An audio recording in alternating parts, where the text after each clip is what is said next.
tires, pound, pound, pounding tires, pound, pound, pounding tires. The first thing to remember when you're putting the next rows of tires is you want to make sure that they're overlapping.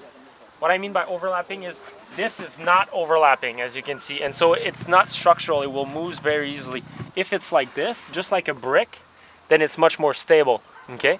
And then the next thing is as you bring your tires, your rows of tires up, one thing that's important is we're on the back side here, and since all our rows of tires are going back 1.5 inch, we want to make sure that we're raising the earth against it at the same time. Pound, pound, pounding tires, pound, pound, pounding tires, pound, pound, pounding tires. So when we get to a corner like this, a tire won't fit, and we never want to have two tires right on top of each other. We will use either bricks or like big blocks. The reason for that is we don't have time on a tire party to wait for the cement to settle before we put the next thing on.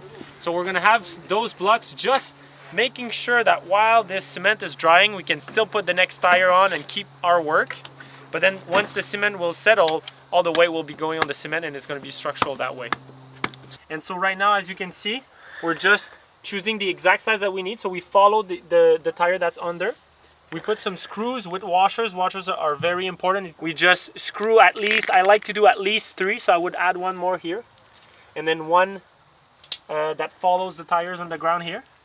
And then I would say 2 or 3 on the other side, so that you have a very stable metal lat, because when you put the cement, it will tend to try to expand like that, and so it needs to be strong. Would you be my dirt bitch, please? I'm looking for a dirt bitch, please. Get up on some tires, need my dirt bitch, please. And when in between 2 tires like this, there's not enough space for a tire here, for example. So what you can do is put blocks just like this. That's a good way to do it. I would add one more piece here, so it's the same level as the tires. And the other option, if the space is bigger than this, but not big enough for a tire, you can do a squishy tire, which I'm gonna show you one right there. The squishy tire strategy is that you use a smaller tire that you're usually using. So for example, this is a 225, right? But it wouldn't fit in here. So either I take 205 and squeeze it in, or I simply use a smaller tire and squeeze it in. And if that tire is too small, then you can use like a block of cement like this one to put in between, and so that you stay on level for the next row. So we're here at Valhalla and lunchtime is over. We're getting back to work. Now a lot of people have come to Valhalla and decided to lend a hand and show us their expertise. One, for example, is my man over here, Michel. He was an expertise in John Deere tractors, and we had a dead battery. Well, he fixed it. We have a whole swarm of what they would call a dirt bitch. And without them, we would have never been able to fill in the trench in the back this fast. There was an exposed pipe, and in a matter of minutes, it was covered and filled with clay. So when you have this amount of people helping you, it's very easy to get stuff done. And now we're moving on to the 4th row of tires. Right now, Johan is puffing up this tire as best he can. He's a master at the smash, and he knows how to get right under those lips and continue to pound all night long.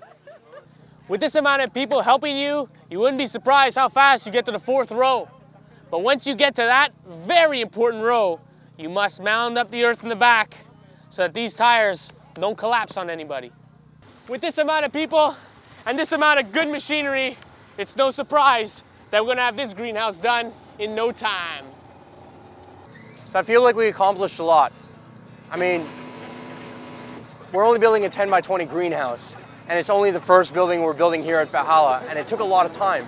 But that's kind of the point. So many people were telling us, no, no, no, it's not gonna happen, it's not possible. It's gonna take you years before you're able to use tires in construction and stuff. And well, I kind of beg to differ. So at Valhalla, we set the precedent. We were able to get an engineer to stamp and approve our plans and approve the structural integrity of these tires. What's great about that is now anybody in Quebec is going to be able to use these plans and use plans that include tires in them to be able to make this a reality, to build an Earthship greenhouse, to build an Earthship home, whatever it may be. it's just the perfect thing. We've really set up the system that we need here to be able to propel this all forward next year here at Valhalla, but throughout the rest of Quebec. So it's almost near quitting time. And what do we do today? Well, we got as far as the insulation on the south side, and we got 5 rows of tires on the north side. Couldn't have done it without the help of all these beautiful people.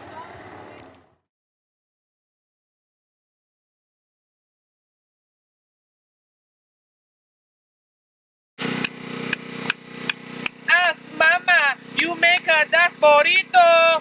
Burrito, burrito. I like to put frijoles in them too. A little guacamole to top it off. And slices of tomatoes with kale.